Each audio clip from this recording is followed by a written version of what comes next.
자, 여러분 반갑습니다. 불사계입니다. 지금 보시는 화면 할리우드 블록버스터 아닙니다. 지금 이 순간 우주에서 벌어지고 있는 실제 상황이에요. 저기 분리되어 나가는 거 보이시죠? 저게 바로 데이터 센터예요. 그것도 엔비디아 H100 GPU를 실은 데이터 센터를 지구 궤도에 쏘아 올린 겁니다. 회사 이름은 스타클라우드. 창업한 지 겨우 1년 반 된 스타트업이에요. 여러분, 이게 왜 중요하냐고요? 지금 AI 데이터 센터가 지구를 잡아먹고 있거든요. 전기도 미친 듯이 잡아먹고 물도 엄청나게 소비하고요. 그래서 이제는 우주로 가는 겁니다. 태양광은 무제한이고 냉각수는 필요 없고 탄소 배출은 제로예요. 오늘 영상에서는 이 획기적인 아이디어가 어떻게 현실이 됐는지, 그리고 여기서 한국 기업들이 어떤 기회를 잡을 수 있는지 전부 다 보여드리겠습니다. 오늘 영상을 끝까지 보시면 다른 투자자들은 몇 달 뒤에야 알게 될 정보를 지금 미리 알 수 있습니다. 스페이스X와 관련된 한국 부품 기업들의 대박 투자 기회 절대 놓치지 마세요. 자, 본격적인 한국 기업들 분석에 들어가기 전에 먼저 짚고 넘어가야 할 게 있어요. 먼저 왜 우주에 데이터 센터를 지어야 하는지부터 설명드릴게요. 지금 지구에 있는 데이터 센터, 문제가 심각하거든요. 크게 세 가지 문제가 있어요. 첫 번째, 공간 문제예요. 데이터 센터가 차지하는 공간이 어마어마해요. 땅값 비싼 곳에 거대한 건물을 지어야 하는데 그렇다고 아무 땅에나 지으면 효율성 문제가 생겨요. 두 번째, 에너지 문제예요. 전력 소비가 그냥 미쳤어요. AI 데이터 센터 하나가 원전 2개 분량을 먹는다고 하잖아요. 웃는 말로 원전은 서울에 지어라 이런 말도 나오는데 현실적으로 불가능하죠. 세 번째, 물 문제예요. 데이터 센터 냉각하는데 담수가 엄청 필요해요. 어떻게 냉각하냐면 물을 증발시켜서 열을 식히는 거예요. 지금 미국 일부 지역에서는 이 문제 때문에 벌써 강이랑 호수가 말라가고 있어요. 데이터 센터가 물을 다 빨아먹어서요. 생각보다 심각하죠. 그래서 스타클라우드가 말하는 게 뭐냐면 우주로 가면 이 문제가 다 해결된다라는 거예요. 왜 우주로 가면 이 문제가 다 해결될까요? 첫 번째, 공간이 무제한이에요. 우주는 넓잖아요. 땅값 걱정이 없어요. 두 번째, 에너지가 무제한이에요. 태양 궤도에 띄우면 24시간 내내 햇빛을 받아요. 그림자도 없으니까 효율적이죠. 태양광 패널로 전력을 무한 생산하는 거예요. 세 번째, 냉각수가 필요 없어요. 우주는 진공이잖아요. 열을 복사열로 우주 공간에 방출하면 돼요. 물을 한 방울도 안 써요. 대신에 큰 반결판을 만들어서 액체 순환시키면서 열 방출하는 거죠. 그리고 탄소 배출 제로예요. 로켓 발사할 때 빼고 운영하면서는 탄소가 안 나와요. 완벽하게 친환경이죠. 스타클라우드 CEO 필립 존스턴이 뭐라고 말했었는지 아시나요? 10년 안에 대부분의 새 데이터 센터가 우주에 지어질 거다. 지연 시간이 낮아야 되는 것만 지구에 남고 나머지는 다 우주로 간다. 에너지 제약 때문에 그렇게 될 거라고 보는 거죠. 자, 일단 우주로 가는 건 스페이스X 로켓에 실려서 올라갔고요. 그렇게 스타클라우드 1 위성이 발사됐어요. 이게 뭐가 대단하냐면요. 세계 최초로 엔비디아 H100 GPU를 우주에 올린 거예요. 데이터 센터 등급의 GPU를 우주에 올린 건 이번이 처음인데 진공 상태에서 작동하는 컴퓨터 중에서 100배 더 강력하대요. 여기서 뭘 하냐면 구글 제미나이를 우주에서 돌릴 예정이에요. 모델 파인 튜닝도 우주에서 할 거고 모델 훈련도 우주에서 처음 할 거래요. 모든 게 최초예요. 근데 여러분 진짜 문제가 뭔지 아세요? 우주에 컴퓨터 올리는 게 어렵긴 한데 더 어려운 게 따로 있어요. 바로 통신입니다. 위성이 얼마나 빨리 움직이는지 아세요? 초속 7km예요. 서울에서 부산까지 1분이면 가는 속도예요. 이렇게 빠른 위성이랑 어떻게 통신을 해요? 그 많은 데이터를요. 지금 보시는 게 실시간 위성들이에요. 엄청 많죠. 이게 다 초고속으로 움직이고 있고 지구도 돌고 있고요.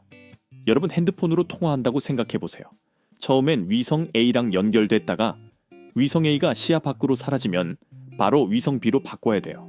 이걸 핸드오버라고 하는데 신호를 계속 바꾸는 거죠. 그리고 위성이 빠르게 움직이니까 안테나 방향도 계속 바꿔야 돼요. 이건 빔포밍이라고 해요. 문제는 이 과정에서 데이터가 자꾸 끊겨요. 긴급 문자 한 통 보내는데 10초 걸리면 통신이 안 되는 거나 마찬가지잖아요. 이게 우주 데이터 센터의 진짜 병목이에요. 컴퓨터는 강력한데 통신이 안 되면 무용지물이거든요. 자, 여기서 반전이 나옵니다. 한국 기업이 이 문제를 풀었어요. 바로 LG전자입니다. 세계 최초로 위성통신 핵심 기술을 개발해서 했는데 어떻게 했냐면요. 자체 AI 음성 처리 기술로 데이터를 과감하게 압축한 거예요. 10초 걸리던 걸 1초로 만들었어요. 10배 정도 빨라진 겁니다. 양방향 실시간 통화가 가능해지고 우주 데이터 센터랑 지구가 실시간으로 소통할 수 있다는 거예요. 끊김없이요. 스타클라우드 같은 회사들이 이제 이 기술 필요해요. 사실 우주에 엔비디아 그래픽 카드를 올려놨는데 통신이 끊기면 못 쓰잖아요. 그래서 한국 통신 기술이 핵심이 되는 겁니다. 그리고 또 하나 있어요. 한국은 반도체 강국이잖아요. 삼성전자, SK하이닉스가 HBM을 만들죠. 우주용 메모리도 만들 수 있어요. 기판 기술은 삼성전기가 집중하고 있다고 생각하시면 되고요. 방사선 차폐 기술만 추가하면 돼요. 엔비디아가 우주용 GPU 만들 때 어쩔 수 없이 한국 메모리를 쓸 수밖에 없어요. 선택지가 없거든요. 자, 그럼 이쯤에서 우리 불사계 구독자 여러분을 위해 특별한 퀴즈를 한번 내보도록 하겠습니다. 영상 앞부분을 집중해서 보신 분들이라면 누구나 맞출 수 있는 쉬운 문제입니다. 이번 퀴즈에 정답을 맞추신 분들께는 앞으로 스페이스 X 시장 성장과 함께 수혜가 기대되는 우주 데이터 센터 관련 대장주 한 개를 공유해 드리겠습니다. LG만이 아니에요. 조용히 준비하는 회사들이 있어요. 이 종목은 뉴스에도 그리고 증권사 리포트에도 단 한 번도 언급되지 않은 기업입니다. 따라서 종목을 확인하신 분들은 반드시 비밀을 지켜주셔야 합니다. 자, 그럼 문제 나갑니다. 엔비디아 H100 GPU를 탑재해서 태양광으로 무제한 전력을 공급받고 냉각수 없이 운영되는 차세대 인프라는 1번 해저 데이터 센터, 2번 우주 데이터 센터, 3번 북극 데이터 센터, 4번 사막 데이터 센터. 정답을 아시는 분들은 제가 구독자인지 확인할 수 있게 지금 바로 댓글로 구독이라고만 남겨주시고 화면에 보이는 것처럼 고정 댓글에 링크 들어오셔서 숫자 1번, 2번, 3번, 4번 중 정답 하나를 선택해 주시면 됩니다. 그러면 보내주신 정답이 맞는지 제가 직접 확인한 뒤 정답을 맞추신 모든 분들께 해당 종목과 투자 근거를 따로 공개해 드리겠습니다. 그리고 고정 댓글에 있는 설문까지 참여해 주시면 이번 영상에서 공개하지 않은 추가 종목 정보와 함께 구체적인 매매 타이밍 그리고 목표 수익률까지 모두 공유해 드리겠습니다. 설문은 댓글 가장 위에 고정되어 있을 겁니다. 20초면 끝나는 설문이고요. 링크 클릭하셔서 간단한 질문 몇 개만 답변해 주시면 됩니다. 확인해 보고 싶으신 분들은 이번 기회 절대 놓치지 마시고 참여해 보시기 바랍니다.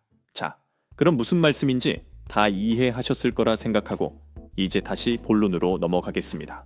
지금까지 우주 데이터 센터가 뭔지, 왜 지구가 아니라 우주로 가야 하는지, 그리고 LG전자가 어떻게 위성통신 문제를 해결했고 한국 반도체 기업들이 우주용 메모리에서 어떤 기회를 가지고 있는지도 설명드렸어요. 근데 여기서 핵심 질문이 남았죠. 이제부터가 진짜 중요한 내용입니다. 우주 데이터 센터 시장이 본격적으로 열리면 통신이랑 반도체 말고도 어떤 분야에서 기회가 생기는지, 그리고 우리가 투자자로서 주목해야 할 핵심 포인트가 뭔지 지금부터 정확하게 짚어드릴게요. 자, 이런 생각 분명히 드실 거예요. 왜 지금 위성통신이 중요해졌을까? 세 가지 이유가 있어요. 첫 번째, 모빌리티 시대예요. 드론 택시 나온다고 하잖아요. 하늘 나는 자동차. 이게 서로 부딪히면 안 되잖아요. 어떻게 통신해요? 위성으로 해야죠. AI가 최적의 경로를 짜려면 위성통신이 필수예요. 두 번째, 재난 상황이에요. 작년 경북 산불 기억나세요? 3억짜리 기지국 불타고 통신망이 완전 마비됐어요. LA 산불도 마찬가지였는데 스타링크 위성으로 해결한 거죠. 재난 때는 결국 기댈 곳이 위성통신인 거예요. 세 번째, AI 때문이에요. 온디바이스 AI가 왜 나왔는지 아세요? 네트워크가 끊기면 AI를 못 쓰니까요. 근데 위성통신으로 계속 연결되면 온디바이스가 사실상 필요 없어요. 끊김없는 AI가 가능해지니까. 그리고 무엇보다 트럼프를 보세요. 위성 기반 미사일 방어망 골든돔 프로젝트를 발표했잖아요. 2,400조짜리 사업이에요. 알래스카에서 개발하고 북극권과도 아주 긴밀한 관계를 가지고 있죠. 다 위성통신이 필요해요. 한국 기술이 여기 들어가는 겁니다. 자, 여기서 중요한 포인트 하나 있어요. 통신 인프라는 선점의 영역입니다. SKT, KT, LGU 플러스 보세요. 기술력이 최고여서 1등일까요? 아니에요. 먼저 시작했거든요. 독점 시장 만들어진 거죠. 마찬가지예요. 위성통신도 먼저 시작하는 놈이 임자예요. 미국은 어떻게 하고 있냐고요? 스페이스X가 올해에만 로켓 136번 쐈어요. 그리고 위성 573개 띄웠어요. 한 해예요. 엄청나죠. 시장 선점하려고 미친 듯이 쏘는 거예요. 자, 그러면 전체적으로 정리 한번 하면서 우주 데이터 센터 시장에서 실제로 돈을 벌 기업들 5가지 분야로 나눠서 알려드릴게요. 여기가 바로 여러분이 주목해야 할 투자 포인트입니다. 첫 번째, 위성통신 기술입니다. LG전자가 확보했고요. SKT, KT 같은 다른 통신사들도 따라올 거예요. 여기서 주목할 건 통신 장비 공급사예요. 위성통신 안테나, 단말기 만드는 회사들 체크하세요. 두 번째, 메모리 반도체입니다.